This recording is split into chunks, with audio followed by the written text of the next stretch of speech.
मोर ना हूँ प्रशांत नाग। मोर गाँव ना हूँ बेलपड़ा।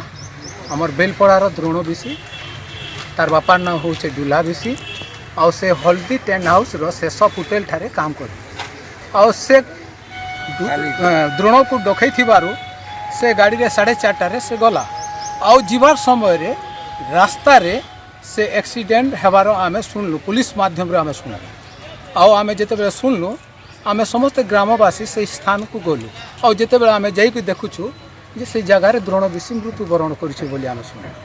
तापर आमे एफआईआर देइछु आउ तार प्रॉपर इंक्वायरी करा जो झियो मान सहित से एक्सीडेंट होइतिले से झियो मान को ठीक भाव में पचरा जाऊ कि प्रकार एक्सीडेंट हला और कि प्रकार तार मृत्युवरण कला तार तदंत करा जाऊ आउ से विषय रे आमे जानबा लगी प्रत्येक ग्रामवासी आमे समस्त आसीछु और तार प्रॉपर इंक्वायरी करा जाऊ। या होछ हम ग्रामवासी मानकर निवेदन।